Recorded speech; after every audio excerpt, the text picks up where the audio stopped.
Nous allons voir l'interface photoréaliste réalisée avec OpenRemote. Donc nous avons ici deux éléments, donc en haut à gauche la température de la pièce, et sur la droite nous avons la lampe. Lorsque nous cliquons sur la lampe, la lumière s'allume dans la vraie vie, mais aussi sur l'interface. Lorsque nous recliquons dessus, la lumière s'éteint dans la vraie vie, mais aussi sur l'interface.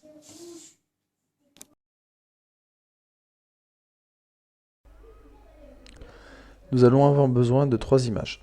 Une première image qui sera l'image de fond, qui va représenter donc le meuble. Une seconde image qui va représenter la lampe éteinte, donc que l'on peut extraire de la première image. Et une troisième image qui représente la lampe allumée. Nous allons voir dans l'administration de Domogic où sont situées les informations qui aident à l'intégration dans OpenRemote. Donc nous nous connectons. Nous allons sur la liste des clients, dans laquelle nous retrouverons les plugins, notamment sur le plugin RFXCOM. Nous allons aller voir la liste des devices, donc les différents périphériques créés. Et nous avons ce device lampe. Ce device contient un capteur, un premier capteur de type switch, pour lequel nous retrouvons un petit hiatus sur l'intégration OpenRemote. Donc ça explique quelle commande il faut créer. Donc la commande au niveau OpenRemote sert à aller récupérer la valeur du capteur, avec les différents paramètres à saisir pour la commande. Il explique ensuite la création du sensor avec son type, donc un custom sensor, ainsi que les petites subtilités de configuration, notamment au niveau des custom state items. De la même manière, pour la force du signal, nous retrouvons des informations. Vous le remarquerez, car ici il s'agit d'un capteur de type nombre, donc il n'y a pas de correspondance d'état à réaliser. Nous avons ensuite la liste des commandes. Donc ici nous retrouvons le switch, donc qui correspond au capteur switch que nous avons vu précédemment, pour lequel nous retrouvons la liste des actions réalisées aussi pour l'intégration dans OpenRemote, donc à savoir l'URL à configurer pour l'état off, l'URL pour l'état on, la création du sensor qui ramène au sensor que nous avons vu précédemment, et la création du switch.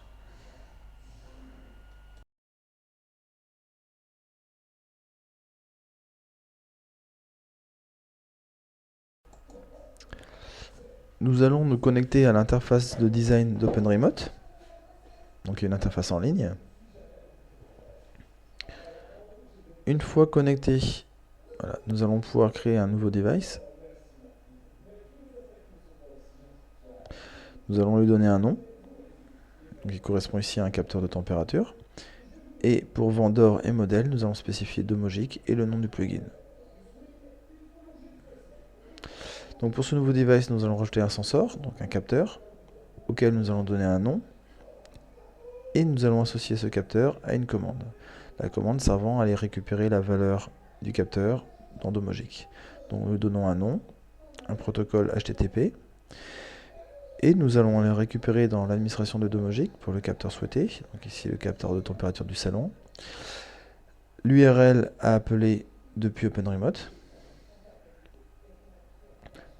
Nous allons également prendre l'expression JSON-Pass pour récupérer la valeur dans le JSON retourné par Domogic. Ah, mauvaise case. Et nous allons spécifier un intervalle de polling de 5 secondes ici. Vous pourriez en mettre plus car il s'agit d'un capteur de température. Voilà. Ensuite, il faut dire que c'est un sensor de type custom pour lequel nous n'allons pas spécifier de custom state items. Et voilà, notre capteur de température est créé.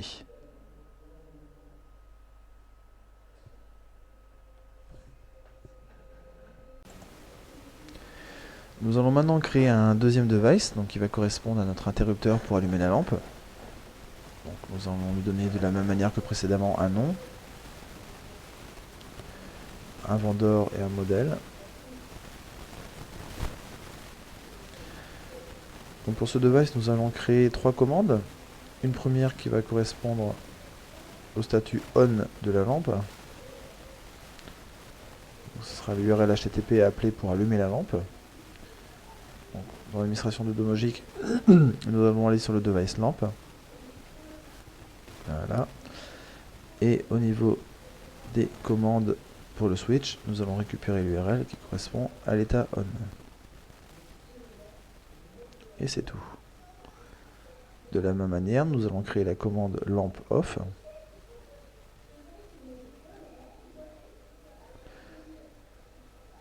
Avec l'URL qui correspond au statut off.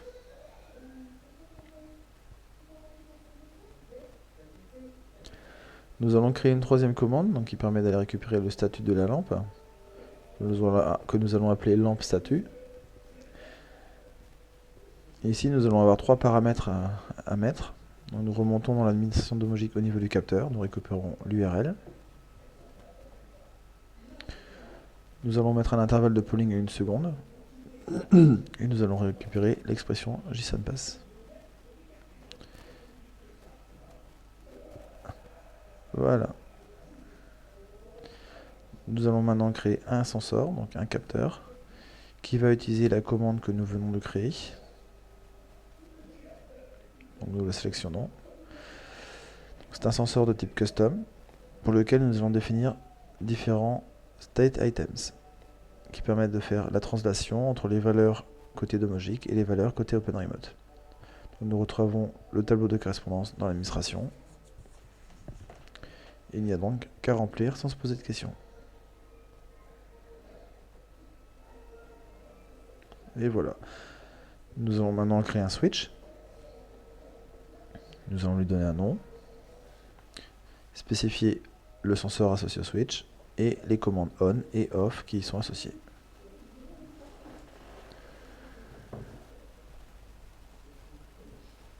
On valide. On clique sur Finish et notre capteur pour l'interrupteur est créé. Maintenant que nos devices sont créés, nous allons pouvoir passer à la création des panels, donc des vues. Nous allons créer un custom panel auquel nous allons donner un nom. Nous allons spécifier la largeur et la hauteur de notre tablette en mode portrait. Voilà, nous allons spécifier du coup le mode paysage pour notre vue, c'est ce que je cherche à faire. Maintenant, nous allons sectionner le fond que nous souhaitons mettre sur notre panel, sur notre vue. Nous allons uploader une image. Voilà. Nous attendons que ça charge.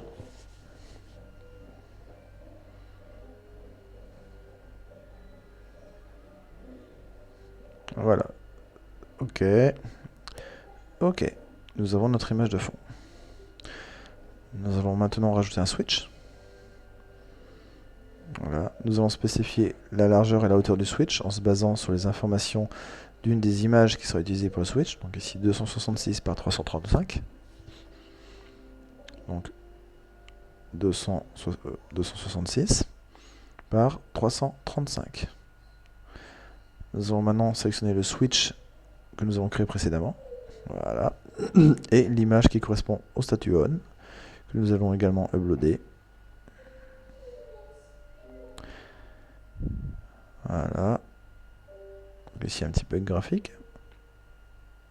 Ok. Et l'image qui correspond au statut off, avec toujours le petit bug graphique d'OpenRemote.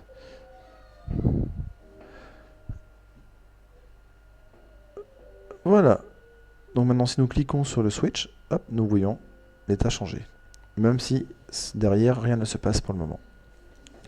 Nous allons déplacer à la souris le bouton à l'endroit où il devrait à peu près être.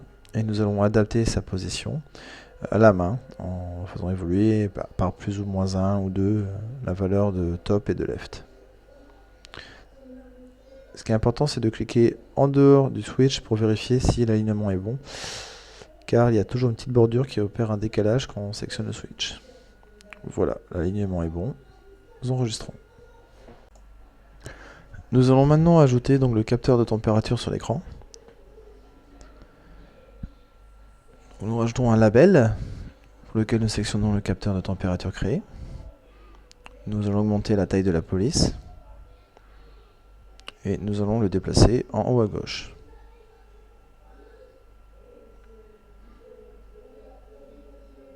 Voilà. Nous allons modifier son texte histoire de savoir de quoi il s'agit, mais ce texte ne sera jamais affiché. Seule la valeur du capteur sera affichée.